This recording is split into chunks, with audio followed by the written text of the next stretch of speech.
현대차와의 협업이 무산된 애플은 일본의 기업들에게 간을 보며 돌아다녔지만 결국 퇴짜를 맞았습니다. 아무리 하락세로 접어든 일본 자동차 기업이라도 애플의 들러리를 서며 하청업체 취급을 당하는 것은 못 참겠다는 이유였는데요. 결국 애플의 전기차 미래는 폭스콘과 협력이 유력해 보이는 상황입니다.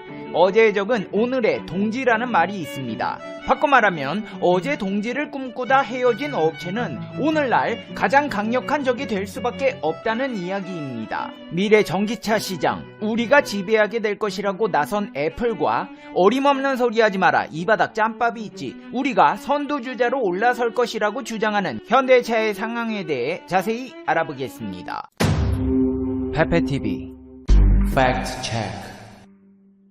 애플카 제작을 위해 현대 기아차의 대문을 두드렸던 애플은 퇴짜를 맞은 뒤 일본차 브랜드 닛산에게 달려가 같이 사업할 생각 없냐고 물어봤습니다. 닛산 자동차는 창립 이래 최대 위기를 맞고 있습니다. 작년에는 자체 신용이 부족해 일본 정부의 보증을 받아 긴급 자금을 조달한 것으로 밝혀졌는데요. 일본 정부의 금융기관인 일본정책투자은행은 지난 5월 닛산차에 2조 원 규모의 위기 대응 융자를 제공했고 이 중 1조 4,500억 원이 정부 보증으로 대출이 이루어졌습니다. 이 금액은 일본 정부가 보증한 융자액으로는 역대 최대 규모로 알려져 있습니다. 애플이 현대차와의 협상을 중단하고 닛산 자동차로 선회하는 듯 보이자 일본 네티즌들은 환호했습니다. 역시 한국과의 협력은 불가능한 것이지요. 애플이 파트너를 보는 눈이 살아 있습니다. 라며 닛산 자동차에서 애플의 신차를 만드는 상상의 나래를 펼쳤습니다.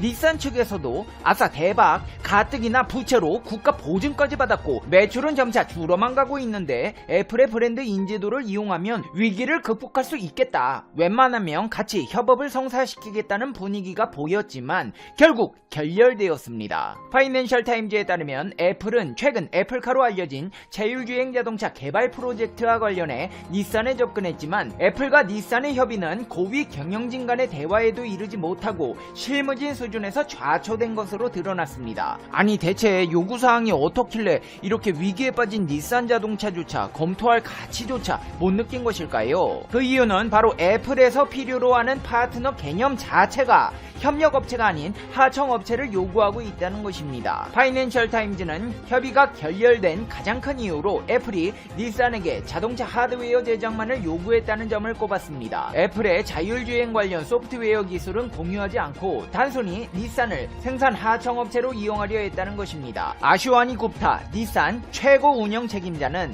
닛산은 우리 제품을 사랑해주는 고객을 만족시키기 위한 고유의 체계가 있다면서 우리가 자동차를 제조하는 방식이 있어서 변화가 강제되는 일은 없을 것이라고 말했습니다. 그러면서 우리가 자동차를 디자인하고 개발하며 제조하는 방법은 제조사로서의 정체성에 기반할 것이라며 애플과의 대화는 진행되고 있지 않다고 못 박았습니다. 닛산 자동차 사장님 자존심이 많이 상하셨나 보네. 아니 협력을 안 했으면 마는 거지 뭐 저렇게 변화가 강조되는 일은 없다느니 정체성을 지킬 것이라느니 그런 말은 왜 해요? 아무리 하락세에 직면한 닛산 자동차라지만 최소한의 자존심이라는 게 있었나 봅니다. 다수의 완성차 제조업체들을 비롯한 업계에서는 자동차 업계의 폭스콘이 될 수 있다는 우려가 확산하면서 애플과의 협력에 학을 떼고 있는데요. 그도 그럴 것이 폭스콘은 아이폰의 생산 업무를 맡은 대만 업체인데 글로벌 경쟁력을 키우는데 주력해온 자동차 업계가 애플과 손을 잡았다가 단순 하청업체로 전락할 수 있다는 우려가 커지는 것입니다. 결국 애플은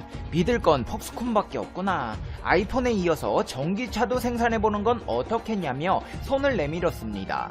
그 결과 블룸버그 통신, 니케이 아시아 등의 주요 외신에서는 애플 스마트 기기의 최대 위탁 생산업체인 대만 폭스콘이 올해 4분기 경량 전기차 2종을 생산할 예정이라고 발표했다고 보도했습니다. 보도를 종합하면 폭스콘의 모회사인 홍하이 정밀공업의 류양웨이 회장은 기자회견에서 올해 4분기 MIH 플랫폼 설계를 사용하는 전기차 모델이 두세 개 증가할 것이라고 것이라며 계획을 발표했습니다. 직접적으로 애플카를 거론하진 않았으나 폭스콘과 애플 간 기존 협력 관계를 고려할 때 전기차 분야에서도 협력할 가능성이 크다는 분석이 지배적입니다. 애플이 완성차 업체에 단순 하청을 바란다면 폭스콘 외에 다른 선택지가 없다는 분석도 나오고 있습니다. 스마트폰 만들던 폭스콘에서 전기차를 만들 수 있을까요?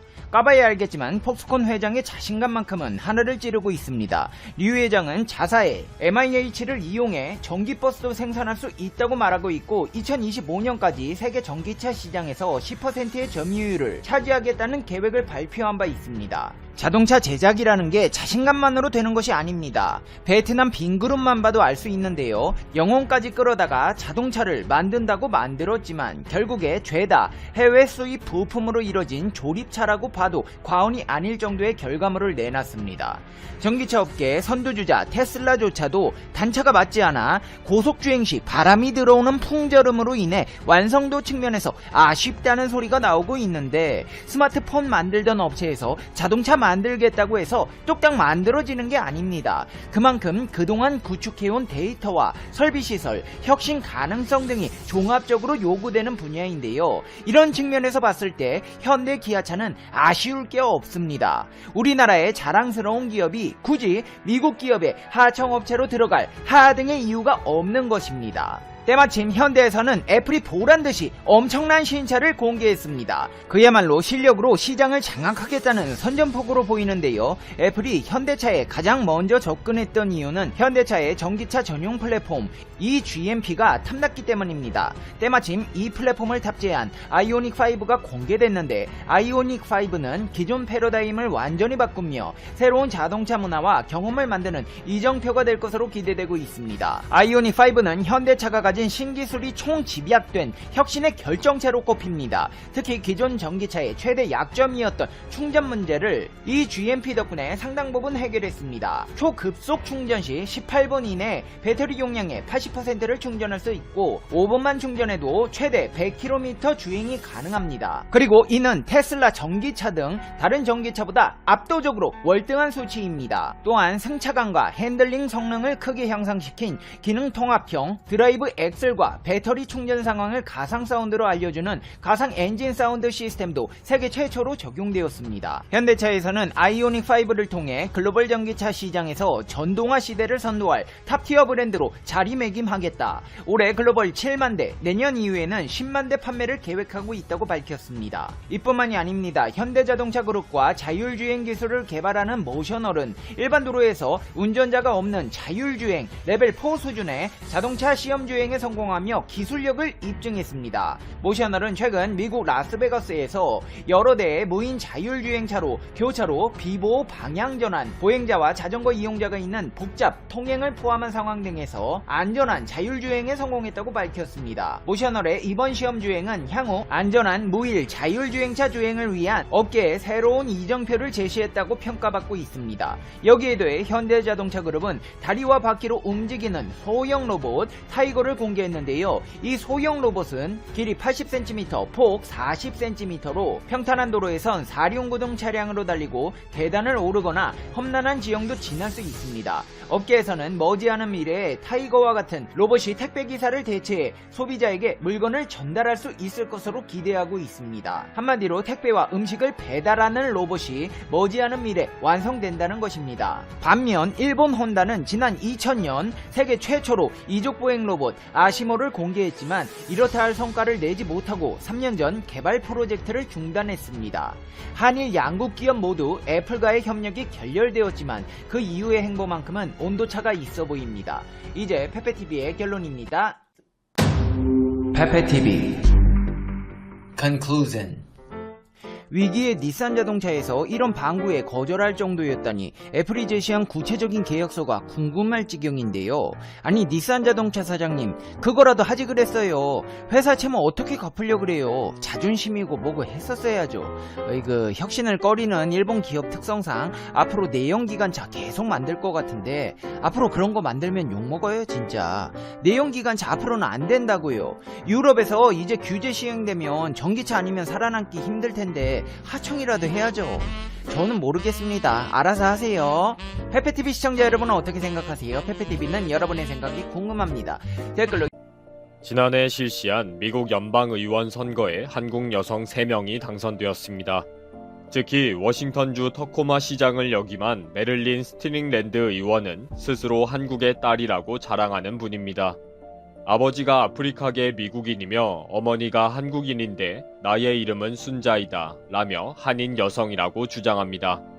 이렇게 한국인임을 자랑하는 스트링랜드 의원의 사연은 한국인 어머니의 이야기를 하지 않을 수가 없다고 합니다. 스트링랜드 의원은 오늘 실시된 연방위원 취임 및 개원식에는 한복을 입고 나타났습니다.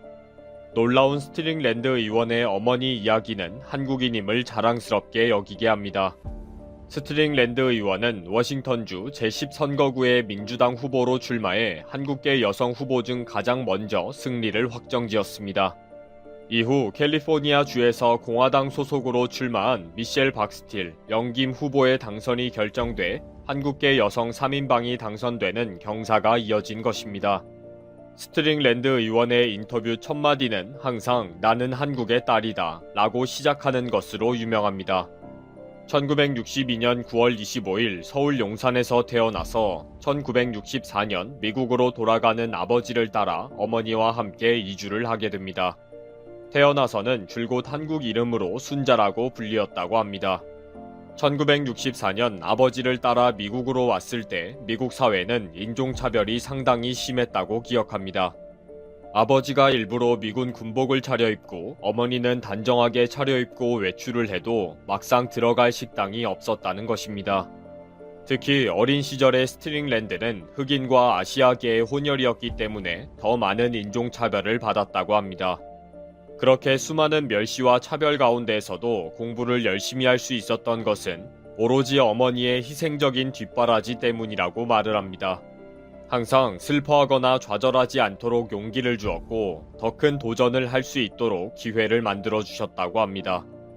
한국 어머니의 모습 그대로 본인이 철저히 희생을 하면서 피아노 연주나 수영이나 뭐든지 잘하도록 용기를 주셨다는 것입니다.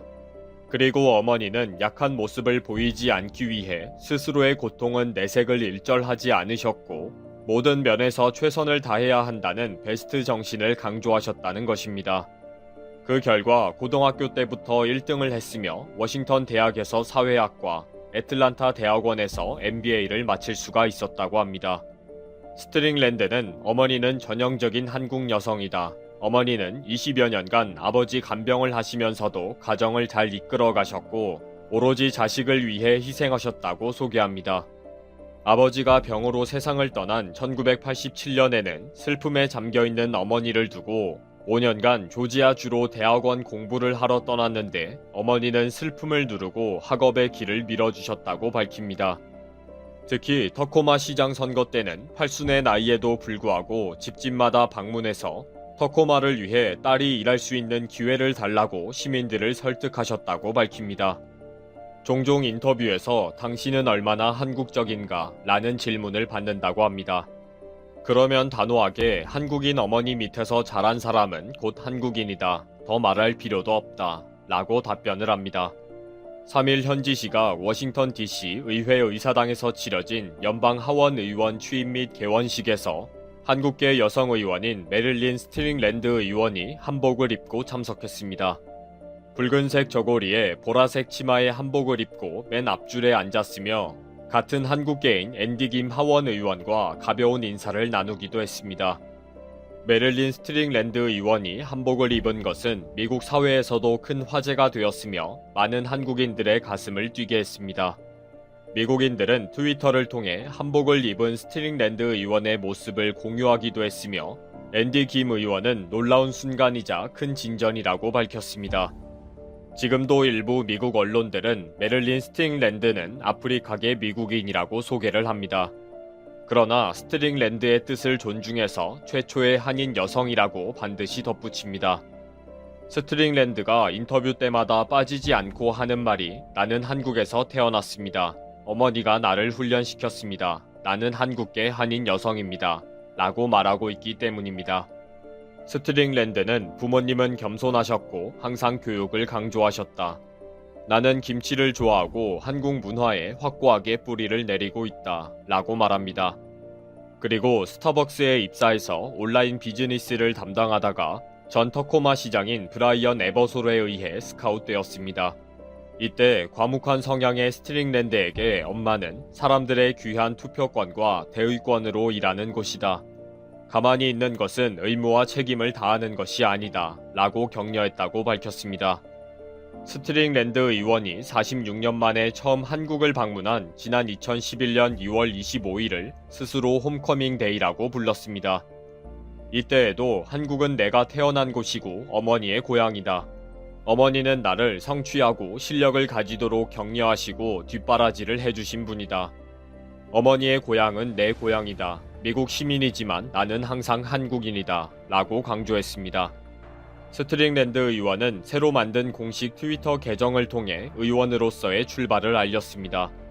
한국계 미국인과 아프리카계 미국인, 미국인 여성, 존경하는 어머니를 위해서뿐 아니라 미국과 워싱턴주 및 국민들의 가정을 위해 큰 역할을 하겠다고 분명한 소감을 밝혔습니다. 스트링랜드 의원이 당선이 확정되었을 때 미국의 많은 언론은 워싱턴주에서 최초의 흑인 대표가 되었다. 미국에서 의회에 선출된 최초의 한인 여성이라고 소개했습니다. 반드시 명확하게 밝혀야 할 정도로 스트링랜드 의원의 나는 한인 여성이다 라는 고백이 중요하게 여겨지고 있습니다. 스트링랜드 의원은 한인 사회의 사회적 요구를 충족시키기 위해 노력할 것이다. 한국이 미국에 갖는 중요성을 의회에 알리겠다 라고 포부를 밝혔습니다. 특히 한국의 젊은이들에게 용기를 가지고 도전하기 바란다. 포기하지 말고 긍정적인 자세를 가지기를 바란다고 말했습니다. 그리고 마지막으로 다시 여행이 가능해지면 의원들을 이끌고 한국을 방문하겠다. 한국에서 일어나고 있는 역동적이고 흥미로운 관계에 대해 더 많이 알아가고 싶다. 라고 밝혔습니다. 스트링랜드 의원의 어머니는 미국 초기에 말할 수 없는 고통을 겪었고 남편의 병수발과 사별로 인해 더 많은 고생을 했다고 합니다. 그럼에도 열정을 가지고 철저한 한국인 어머니의 희생으로 딸을 양육했습니다. 순자 메릴린 스트링랜드 의원의 고백은 한국인의 불굴의 의지뿐 아니라 한국 어머니의 희생 정신과 사랑을 확실히 만나볼 수가 있습니다. 이 어려운 때에 우리 모두가 이 열정과 도전 정신으로 각자에게 주어진 도전을 승리로 이끌어 가기를 바랍니다.